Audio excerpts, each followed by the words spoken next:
This is passage 1. It's a data passage. We know it's data because we don't see a comparison between studies or an argument between scientists and students. It is just information in a chart. DRC approach. D stands for data and don't read. Just spend a small amount of time orienting yourself to the passage, then quickly get to the questions. So as you're approaching these, I think the best way to answer the questions is the R and R approach. Read, then reread. Do a quick read through of the question, then reread it and break it down. We're going to reread and break it down step by step as I go through the questions with you. Number 1, the rate at which a ZEM star fuses hydrogen into helium is directly proportional to the core temperature. So as one goes up, the other goes up. As one goes down, the other goes down.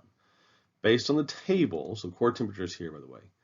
Based on the table, is the rate of fusion greater for a 3 mass star or a 9 mass star? So 3 and 9, and we see that the 9 is greater. So even if you don't understand directly proportional, you can eliminate A and D because that does not factually state what you see in the table, right? 9 is greater than 3. The 9 star is greater than the 3 star. So we can eliminate choice A and D. And then you have to know that since they're directly proportional, the higher temperature will have a higher rate of fusion. So your answer is C. Number 2, according to the table, as mass increases from 3 to 30, so we're just looking at 3 to 30 as it increases, so we're going up the table, up the column, does the radius increase or decrease? So let's look at radius first.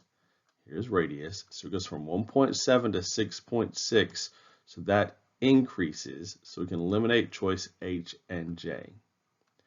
And does core density increase or decrease? So now we're looking at this column, so core density, it decreases. It goes from 42 to 3 as we go up the column. So now we know the answer has to be G.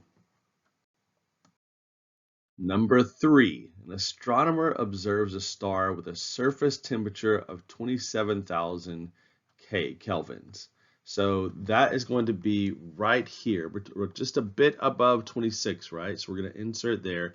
We know it's 27,000, right? Because this is times 10 to the 3, scientific notation. 27, 1, 2, 3, scientific notation, 27,000. So based on this table, the star's luminosity is most likely closest to which the following values. So it's going to be just above 4,500. So 5,000 C. Number 4, based on the table, what is the approximate temperature difference? So we're going to be subtracting, we're getting the difference between the surface of a 30 sun, 30 mass sun. So 30 is here and it's surface temperature. So we're using this column. So that's 44 is the surface temperature of the 30. And a 1.5 mass sun. So 1.5 is here. The surface temperature is 8.1. So 44 minus 8.1 is approximately 36. So our answer is going to be G, 36,000, right? Because this is scientific notation times 10 to the 3. So G. Number 5, according to the table, what is the mass of the star? So we're looking at this column, mass. That's where we're going to get our answer from. That has a core temperature. So we're looking at the core temperature column, closest to 25 million kelvins. So we have 10 to the 6 scientific notation.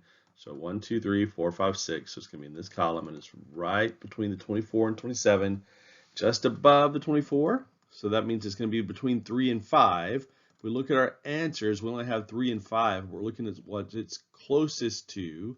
So 25 is closest to 24. So 3. So your answer has to be A. Number 6, based on the table, what is the mass of 1 cubic meters? They give us this formula for converting meters of material in the core. So we're looking at the core, which is this column, of the 1.5 mass sun, so here, that has a core density of 95. So in the formula, 1 cubic meter is 1 times 10 to the 6 centimeters cubed. We're looking for 1.5, right? The 1.5. So it's going to be bigger than 1 times 10 to the 6th. The only one that's bigger is choice J, 9.5 times 10 to the 7th. So there's no need to do any fancy calculations. You just got to say which one is bigger than the 1-to-1 ratio when we start with a core density of 95. So your answer is J. The reporting category for each of these questions is the interpretation of data. So all these questions are one category. Reach out if you have any questions whatsoever.